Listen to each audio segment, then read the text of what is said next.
Okay, so this is actually the first podcast we've done in a while because I was away for a bit back in the States and back now. And today, as I woke up, was actually last night that I saw the video was out, but then today when I woke up, I saw that one of my favorite YouTube channels had a very relevant to Mandarin Blueprint video that came out. And that video is called How to Learn Languages Input or Why Most Methods Don't Work by What I've Learned. So we'll have a link in the description of the podcast and any videos that come out about this, but we're just going to kind of do a reaction video, like, YouTube reaction video style. I'm excited about it because I think I got you onto this guy, didn't I? I recommended to you ages Yeah, ago. yeah, about exercise in the brain. Like his whole channel's great. Like, Yeah, he's one of these guys that doesn't do loads of videos, but he does really high quality stuff. And exactly. he's never done one about language learning. In fact, I know I've heard him speak Japanese and read and mention Japanese books in like fully Japanese books. Exactly. And it's the first one he's done about language learning, so I'm actually quite surprised and looking forward to it. Yeah, and we also are going to do this reaction video in a good way because I saw it already, but you haven't yet. And so, it'll be good to get those sort of two reactions, first viewing versus second viewing reactions. And we'll have plenty to say about it because so much of it overlaps with our sort of way that we made our course. So. Yeah, and we're looking into, well, I'm personally we're trying to write more articles, aren't we, about language acquisition and generally just get more stuff out there.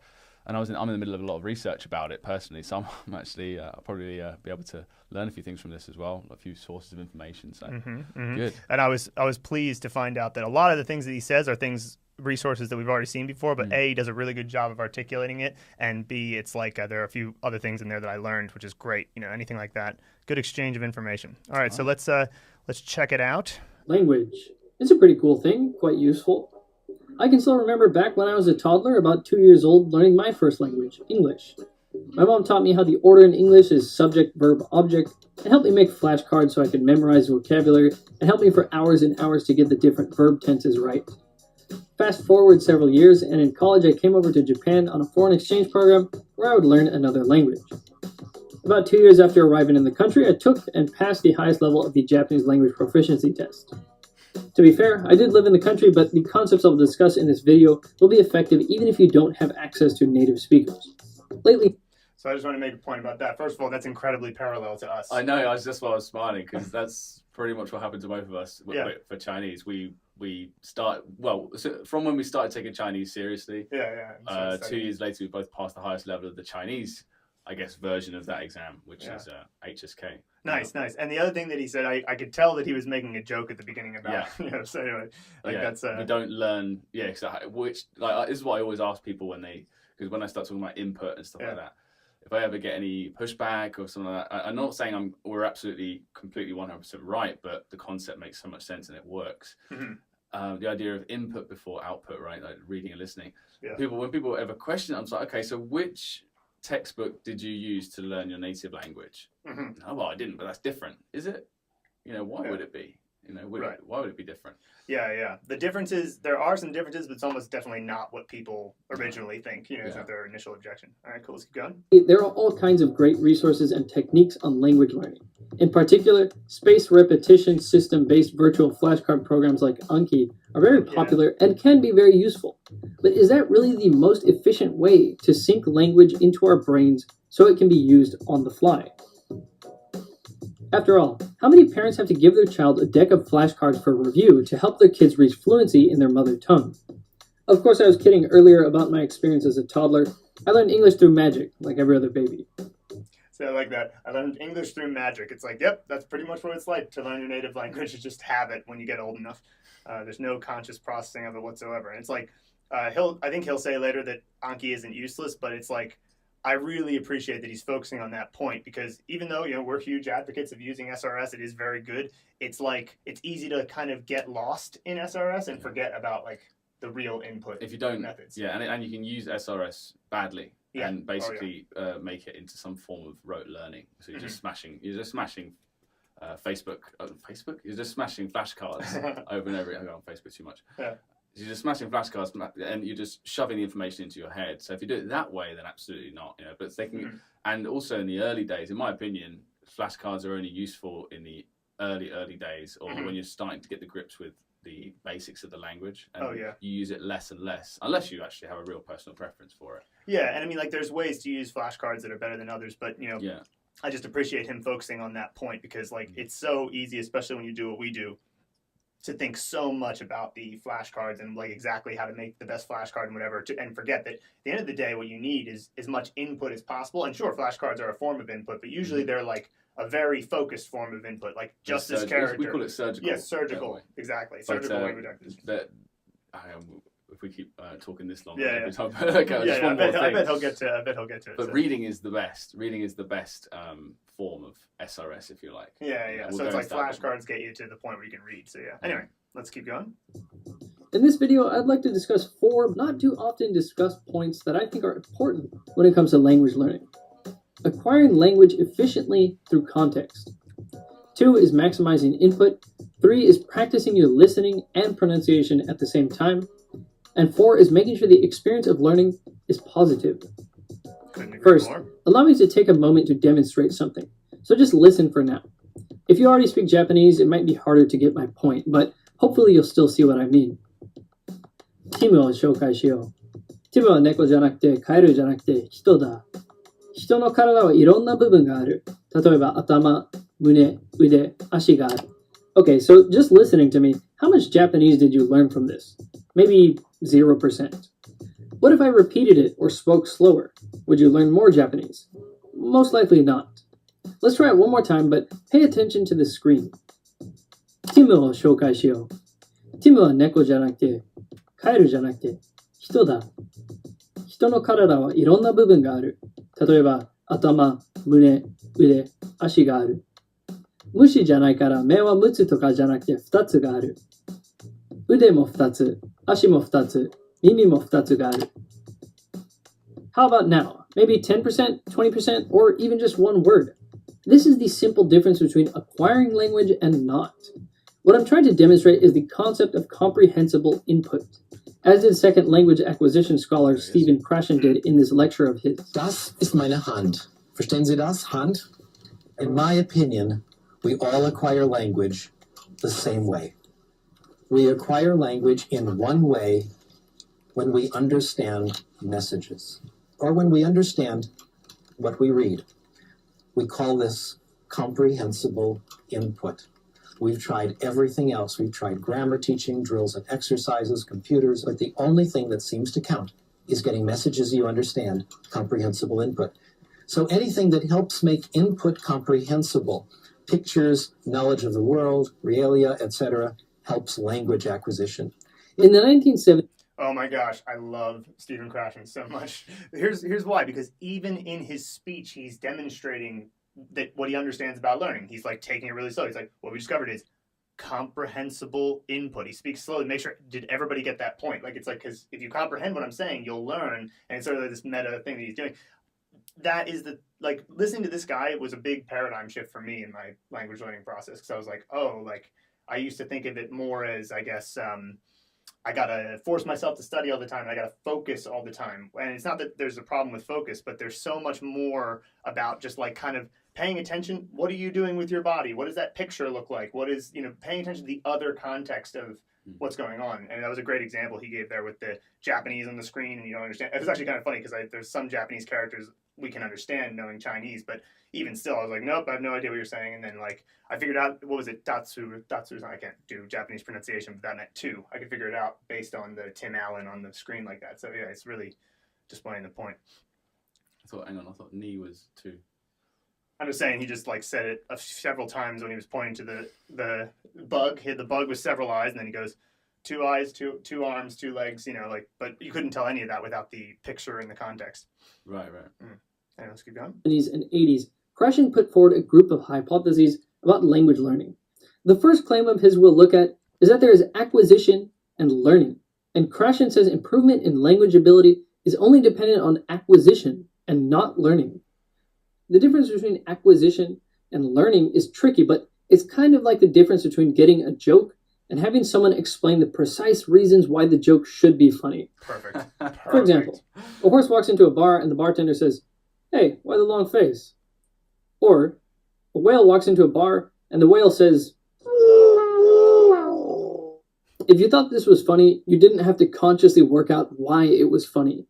The processing was done on a subconscious level.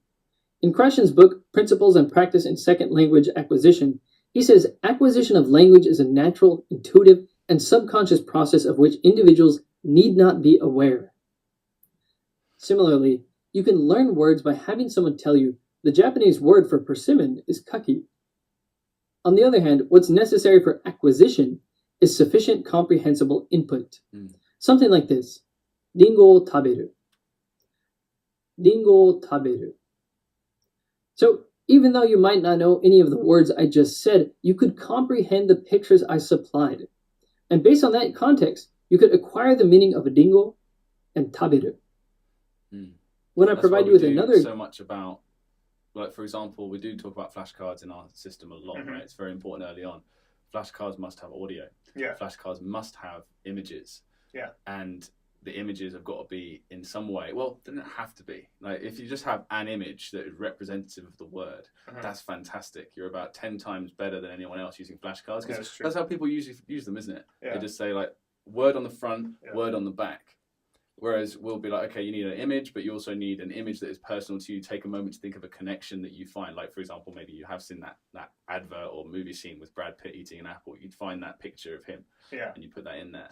Yeah, exactly. That's great. And we've also talked a lot about the difference between acquisition and learning. When we used to do live classes, we used to try and draw people in from the local Chengdu city where we are, and we would do presentations on how our system works and why it's so effective. And that's what we used to do for a big chunk of it, isn't it? We say, what is the difference between acquisition and learning?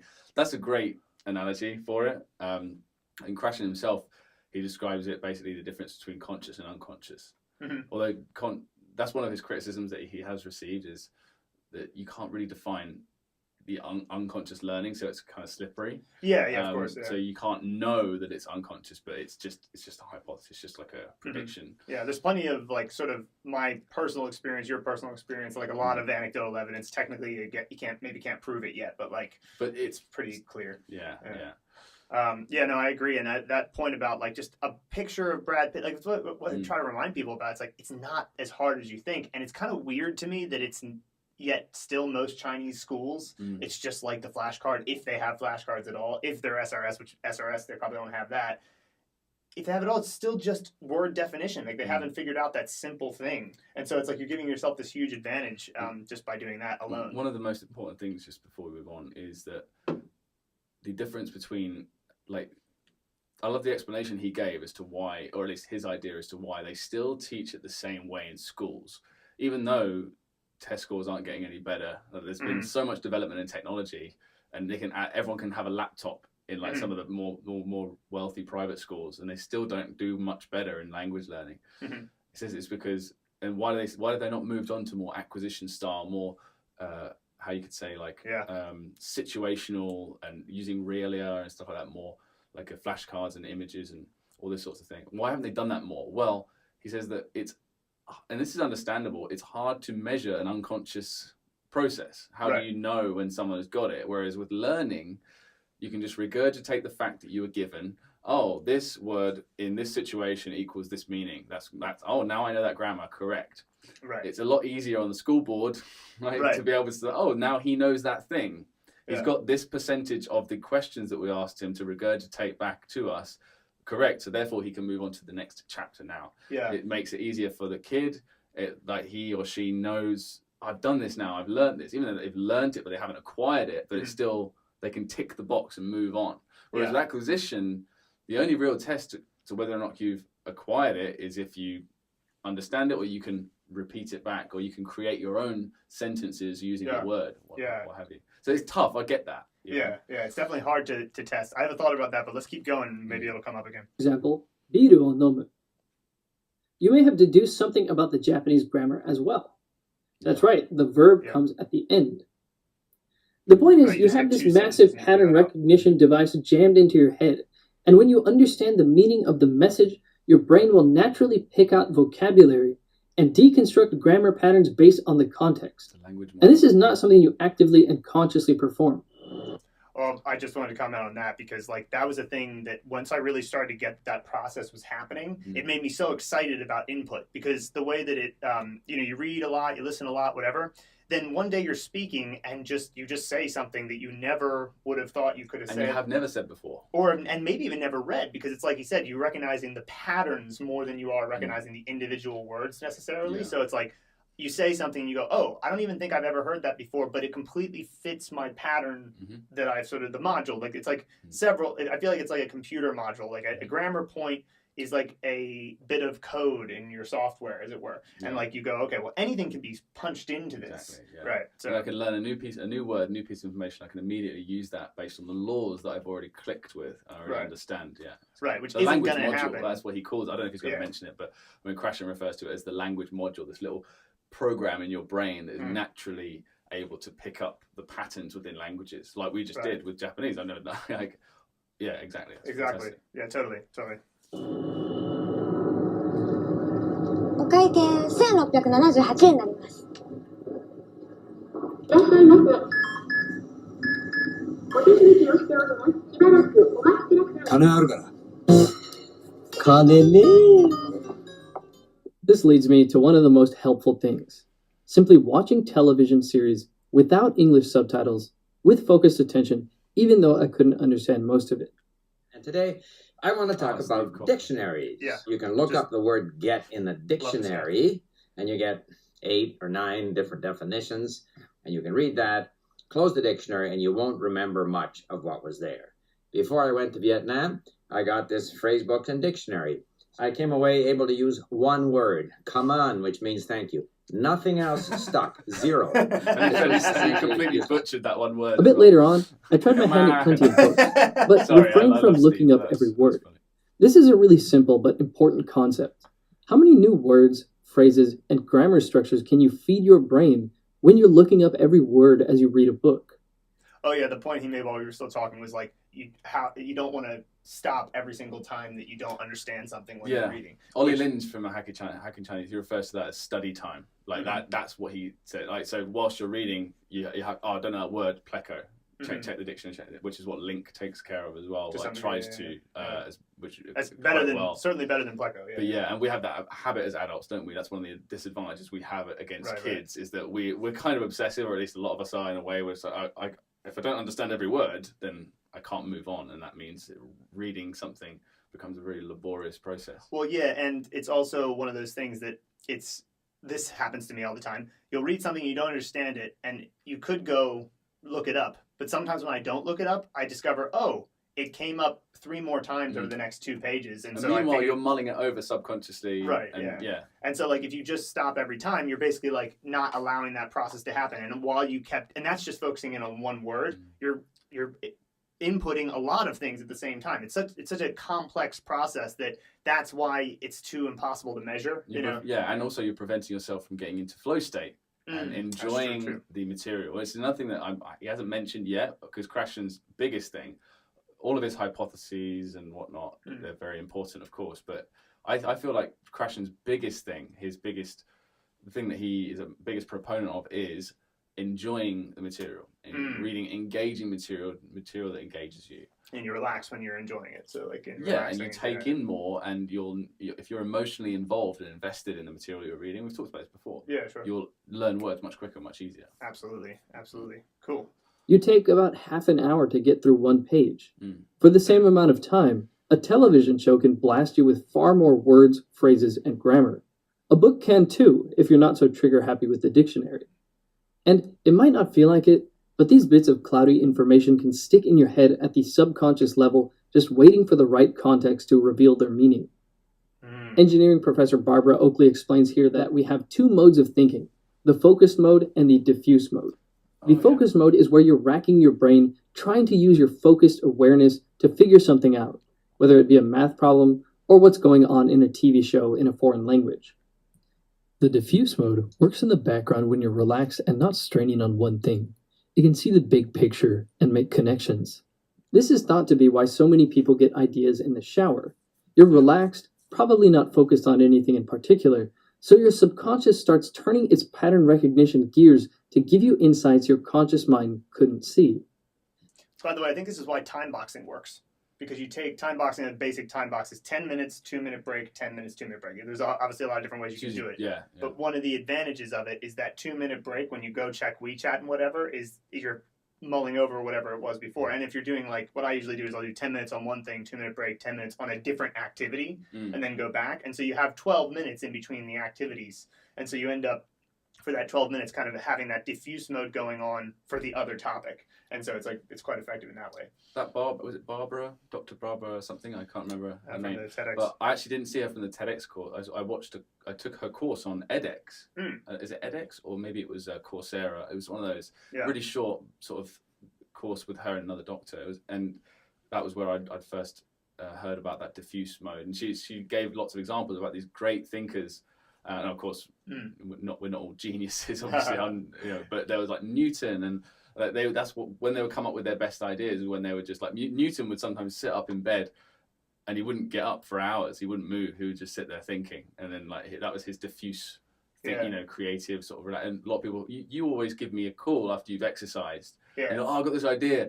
Because you're running and you're just sort of like your brain's sort of everywhere. Right. Yeah, exactly. It's one of those things I've just decided it has to be a part of my day is some point, at least once, where I'm not thinking about anything specifically. Like I'm just exactly what you said, the diffuse mode idea. I mean, because you focus a lot, but focus is energy consuming. It's very energy consuming. So it's like if you're diffuse, you give your brain a chance to unlock those keys. Like I was thinking about. So it's the difference between reading a textbook, poring over a textbook, and reading a comic in Chinese. For me personally, that was the feeling that I'll keep looking at that was the feeling I'd had. I'd try and read even Harry Potter, because he said he read Harry Potter and his reading was better than mine at the time, and it probably still is. But I was like, okay, Phil's reading Harry Potter, I'm going to get the exact same book and I'm going to read it too. And I don't like Harry Potter. Yeah, you didn't have I never read it as a kid and whatever. Missed the boat on that one. And I was like, okay. And I forced my way through 5 chapters and I had to put it down. But then I started discovering comics. And I love comics, not just, Marvel or whatever. I love all sorts of comics, like the Walking Dead comic I started reading in Chinese. And there's a bunch I didn't understand, but I was enjoying the process. I'd be flicking through loads and loads of issues, these comics, learning loads and loads of different words. And you got all that imagery too. Of course. Anyway.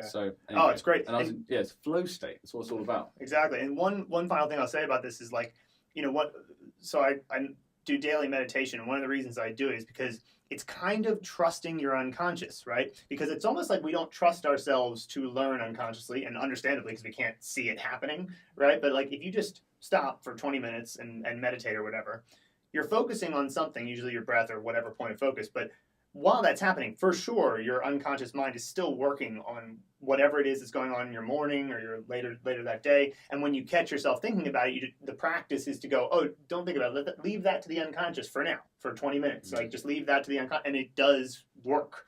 It's weird. I still haven't got around to trying that meditation thing. I downloaded Headspace like 2 years ago, and I still let it keep giving me notifications. Time for some Headspace, and it's like no, tomorrow. Yeah. But I know it's probably going to be useful for me. Well, it's like anything. It's like a practice. But I mean, you're learning Spanish right now, which is that's a incremental improvement thing. You're doing really well with that too, naturally, because you know these. You might not have any luck picking up many words or phrases while watching or reading something, but when you go off and do something else, your brain relaxes into the much more flexible diffuse mode and uses its powers of pattern recognition to piece out some meaning from the heaps of language information you were just exposed to. Yeah. Now, I'm not saying the fastest way to become fluent in a language is to never open a dictionary, but you'll want to invest a majority of your time on inputting a bunch of content into your head from media, books, or just paying attention to people around you.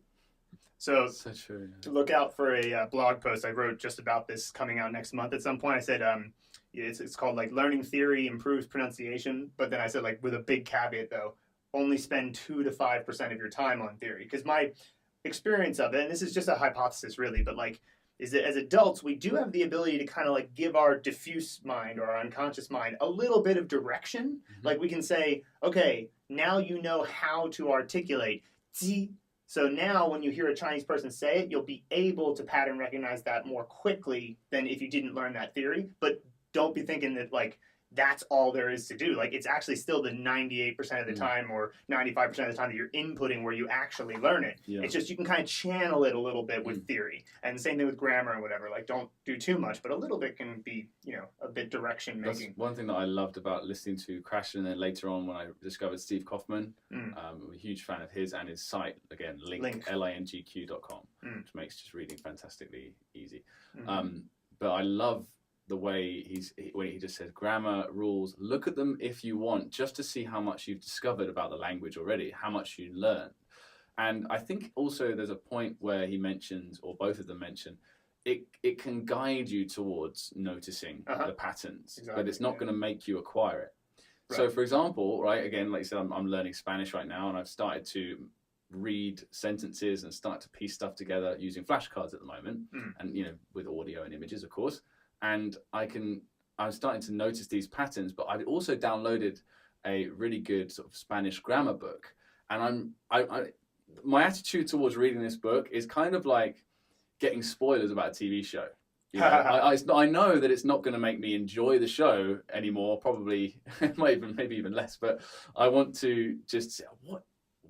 Esta has like 50 different versions of it for different. What does that version mean? I can't quite figure out. Like, I know I will figure it out eventually if I keep reading sentences with it in. But like, what is estaban? What is the difference between this and that? So I'm going to look that up. Oh, that's what it is. But it's not. It doesn't mean I'm going to be able to use it any quicker. Yeah, it might. But I just like that feeling of cheating in a way, Well, it's like, what it might do is it makes you, if you get the point, then you see it later and you go, oh yeah, there's that point again, and maybe you pick it up, make that happen 100 times, and maybe you pick it up faster than you would have if you hadn't learned the grammar point. But it's like, you should just never see that as your main thing. Do it because you're, like you were, kind of intellectually curious. Like, I've done that with Chinese the other way as well. So like, sometimes I'll still be reading Chinese and I'll be like, I know this word. Is it used that way? And I'll look it up somewhere else. I'll ask my girlfriend or something, but like, I'll look it up and okay, I looked it up. I'm just out of pure curiosity. That's all. Right. I know it's not going to actually make me any better at the language necessarily directly. Yeah. And it also can kind of start to make you like slightly like self-conscious because you're like, is it used this way or that way? And then don't want to think about it like that. Just for fun. Just have fun with it. Yeah. Earlier, we saw that according to Krashen, acquisition, but not learning, can trigger an improvement in the language. But it seems deliberate learning can trigger language acquisition, sort of retroactively. For example, let's say you had seen this scene before. お前、俺のケーキ食ったろ? Yeah. And you knew that just means my cake. But for the life of you, you couldn't figure out what kuttaro means. You were guessing it means steal. Then at some point, you learn from a textbook or dictionary that ku is a very casual way to say eat. Then it all clicks. You realize kutta would be the past tense of this verb, and you figure out kuttaro must be the same as kutta daro. Now you've acquired a new word and a new colloquialism, and put all the pieces together to fully understand what this guy was saying. お前、俺のケーキ食ったろ? Yeah. This is the aha moment indicative of new language acquisition. Similar to a joke, it just happens at the subconscious level.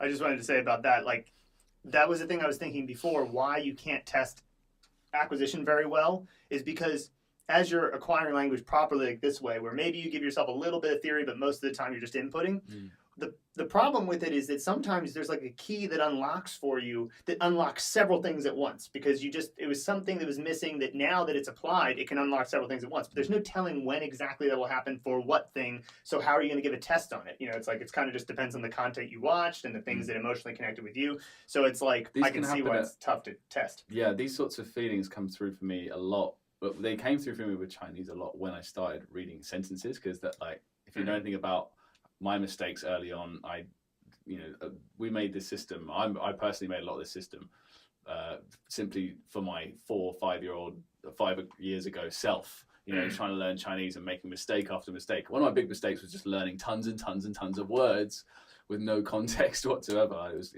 spent like months and months and months reviewing these words over and over again. Yeah. No images and no context. Anyway, when I first started reading sentences, that's what it felt like. I first started reading sentences, I was like, I had all this stuff floating around in my head for so long, just being useless. Yeah. And then I started reading sentences, and it was just like click, click, click, click, click. And then I started reading, like I said, comics and other stuff, and it was just click, click, click, click, click. Like it was.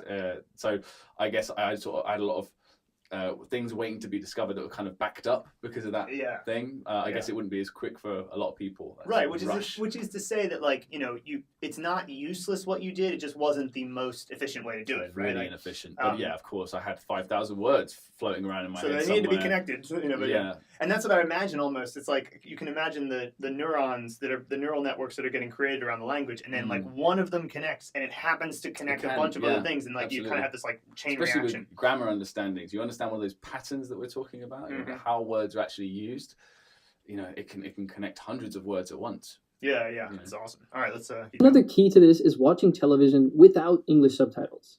A study from Barcelona looking at Spanish speakers trying to learn English found that the worst way to learn was by putting Spanish subtitles on an English movie. This resulted in a 0% improvement in their English ability. Watching with no subtitles provided a 7% improvement, but watching the show in English with English subtitles provided a 17% improvement. Yes. I just sort of, this reminds me of a Chinese video, actually, recently. It was a Chinese, I imagine he's an English teacher of some kind, a Chinese guy, and he was explaining in great English why it is so many Chinese people struggle so much with English. And one of the key points he was making is that we as Chinese, we try and translate directly. Yeah. So, for example, the word car does not mean 汽车, which is car in Chinese. The word car means he described some sort of complex, basically he said it's a piece of machinery with 4 wheels that gets you from A to B. In English, it's a vehicle with 4 wheels. It's not a 汽车. And especially when it comes to trying to translate idioms, like playing a violin to a cow, that is not what that means. It means something else. You see what I mean? So don't try and translate literally, which is what having subtitles in your native language will do. It gives like a roundabout, close enough idea of what they're trying to say, but it's not actually what they're saying. It's not, you're missing that cultural connection as well a lot of the time. 100%. And I'm not surprised at all to see from this study. Well, first of all, I didn't actually know this to be true, that it was 0%. Wow, I wouldn't have expected that. Like that, I mean, because people would ask me That's one sometimes. study, to be fair, but still. Yeah, it's but still I mean, surprising. Like, it's only surprising slightly to me, though, because it's like the fact that it was English with English subtitles, which, by the way, that's lucky for Chinese, because Chinese always has subtitles in Chinese. No matter what you turn on the TV, it's got subtitles because of the different dialects. So they share a writing system, so they'll always have subtitles. And it really does make such a huge difference, because especially if you're learning characters,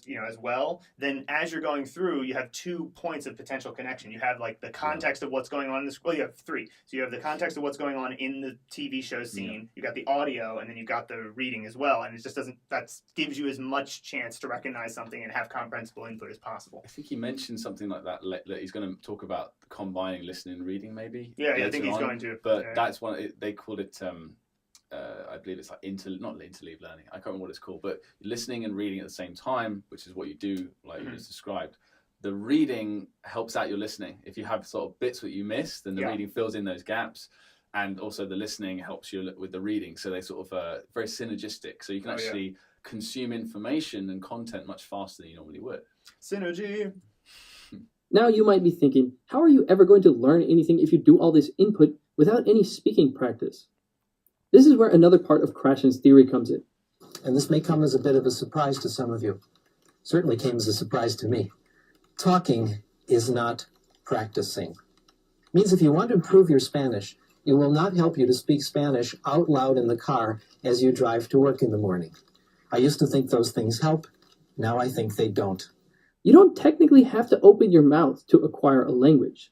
This was demonstrated in 1962 when E. Lenenberg described the case of a boy who could not speak due to congenital dysarthria. When Lenenberg tested the boy, he found that the child was able to understand spoken English perfectly. With that said, you should open your mouth at some point.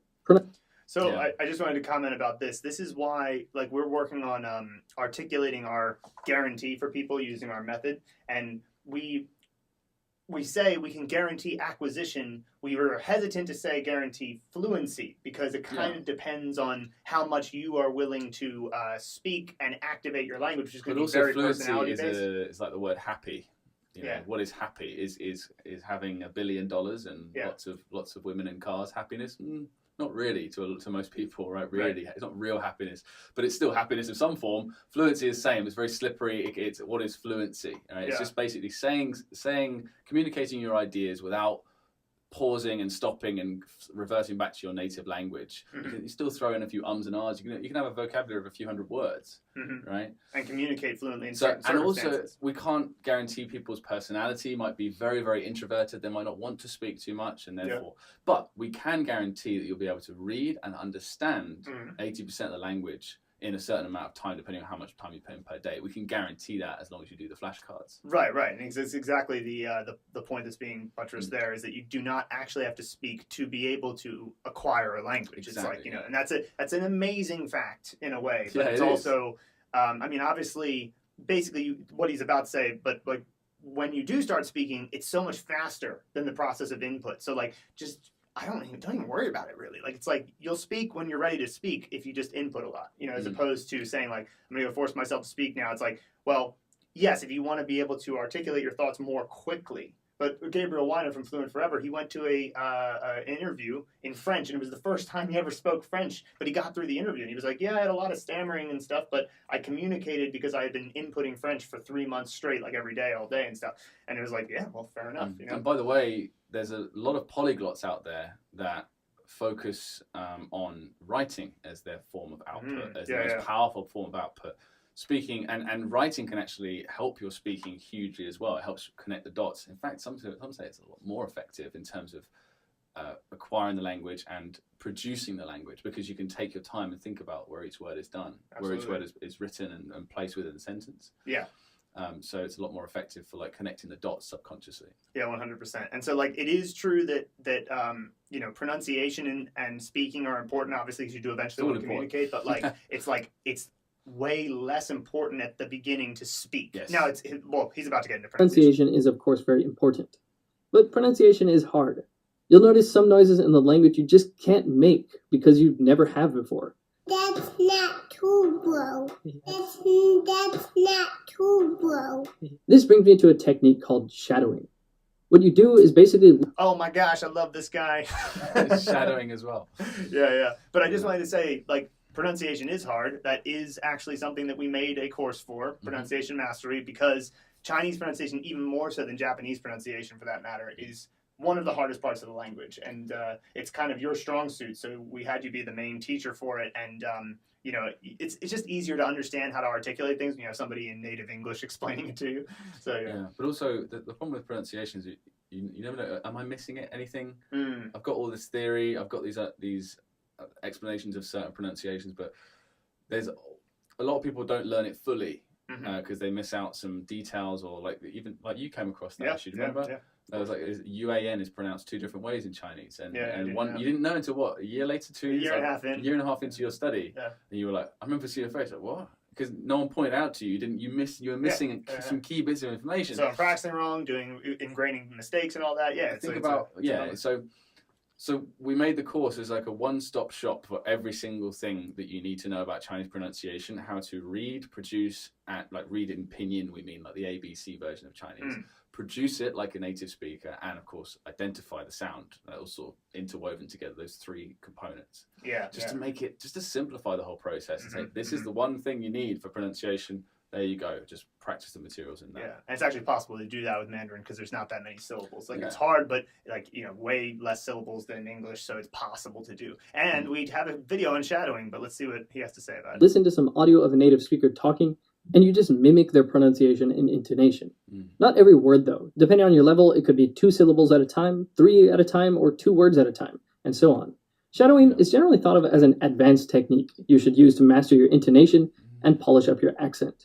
But even from day one, it can be a super efficient way for... Say that. Yeah, like it reminds me of Donovan something from Mesovanti Guild. It's a fantastic polyglot. He speaks an incredible amount of languages.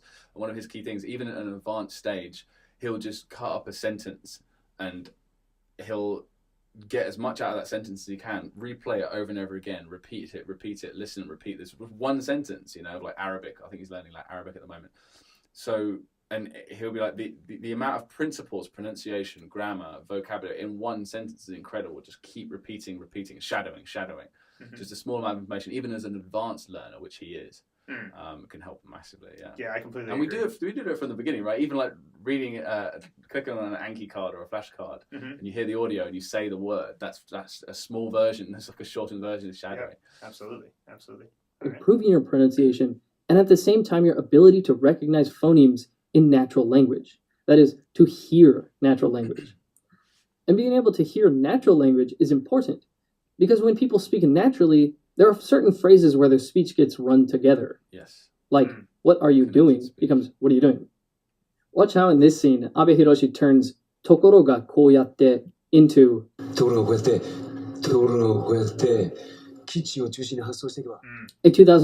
Yeah, that's very true, yeah.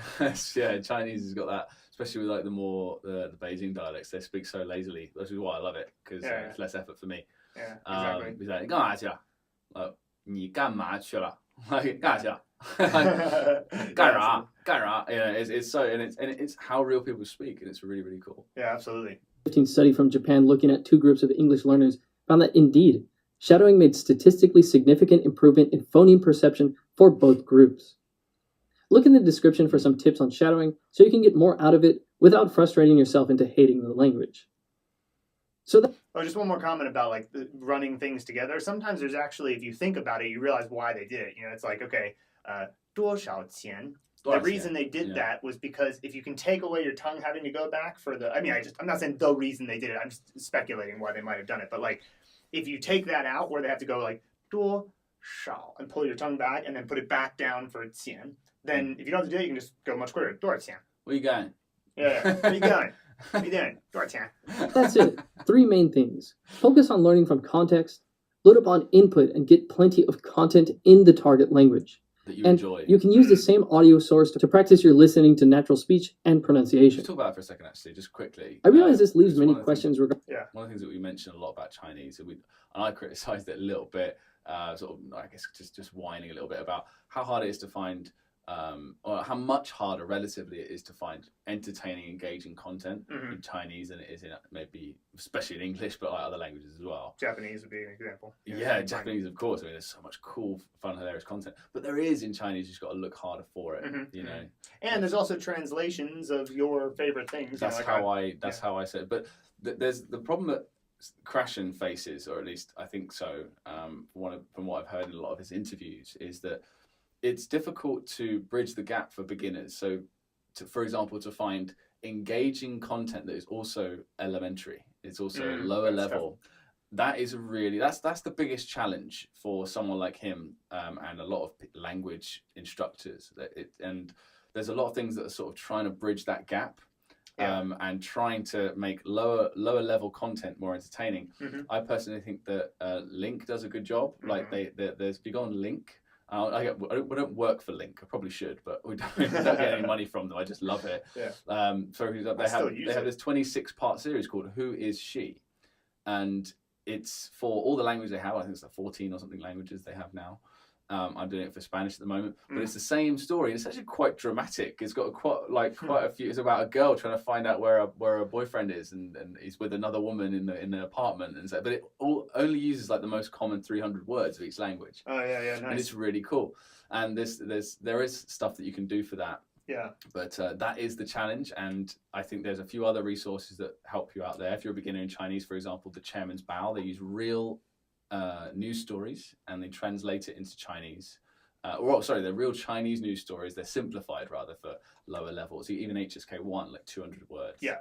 So that's really cool. And I mean, like when you talk about bridging the gap, I mean, that's kind of our whole goal, right? We want people to bridge the gap between knowing nothing and being able to read entertaining content. Now, with Spanish, you can start reading on day one, but Chinese got these characters, and so it gets tricky. Reading is the best type of acquisition. So that's why we made the system the way that we did, so that character learning becomes not rote learning, faster and more fun, so that you can get to that point where it's easy enough to find content that's like, good enough. And eventually, I've just had an idea. We should probably write scenes or stories with the low vocabulary that are like based on the hero's journey or things like that, so people can kind of just get it. It's like, like the little kid, he faced a challenge at school, but then he got over it and whatever, and just use simple language. That could be pretty cool too. But yeah, absolutely. So regarding language learning, and that there's tons of useful techniques and approaches for learning a language that I haven't addressed here. So please leave a comment if you have any questions, and check the description for more information. All right. Well done, What I've Learned guy. I really think that video made me I was so happy to see that it was out, because I was like, we talk about this stuff a lot, and it's like, it's principles, it's general principles, right? It doesn't matter like whether you're hearing it from us or whether you're hearing it. I just want more people to understand that these are the right ways to think about how to learn language, because people sometimes they start to learn a language and they just have no idea what they should be thinking most about. People, I think, we speak 2 languages each. Yeah. We're not polyglots or anything like that, but we already understood that this process works. And I know myself, and you have a similar, sort of story as well. I started learning the language and I didn't know how to learn languages. Or rather, it's not that we didn't know how to learn languages, it's that we've been taught how to learn languages the complete opposite way that we should have been taught in school. So in order to, it's not like you're learning from scratch. Okay, how do I learn language? And you're starting from scratch. You're starting with the wrong idea about language learning, which is textbook and grammar rules and listen to teacher, and try and speak as much as possible in order to learn. It's pretty much all wrong. It's pretty much, as far as I understand, Well, I mean, in Sichuan University, it was very wrong in a lot of cases. And I mentioned in this article I'm writing, it's just I did 4 years of French, but I speak. Even before I started studying Spanish, I spoke better Spanish because I went on holiday to Spain every year for like 5 years. Oh, right. When I was a teenager. Right, so you weren't trying to learn. I was just playing with kids and stuff in Spanish, So that speaks for itself for me. And I think you nailed the point about why it is like that, because it's more measurable if you do it in the learning way, whereas acquisition is very hard to measure. So they're like, well, what do we do? And I think that the mistake is that language acquisition, it should never have been considered an academic subject to begin with, really, because you have to try to fit it into the academic subject box, which is why learning it online is way better. Like, don't bother learning it in school context. Yeah, think twice before going out and getting yourself in debt going to university, especially if you're in like America or Canada. Don't go into debt trying to learn a language. Yeah. You can learn for a few dollars a month. You can learn a lot better than you can for thousands and thousands of dollars a month. You go into a proper university, right? I can't obviously speak for any other subjects. But I almost made fun of something there, but I'm not going to do that. Well, listen, we're Mandarin Blueprint. We have a pronunciation course out called Pronunciation Mastery, and by the end of this month, we're going to have some of our character course released. So if you want to hear about that, there'll be a link in the description. Thanks so much to What I've Learned. That was a great video, and we'll see you next time. See ya.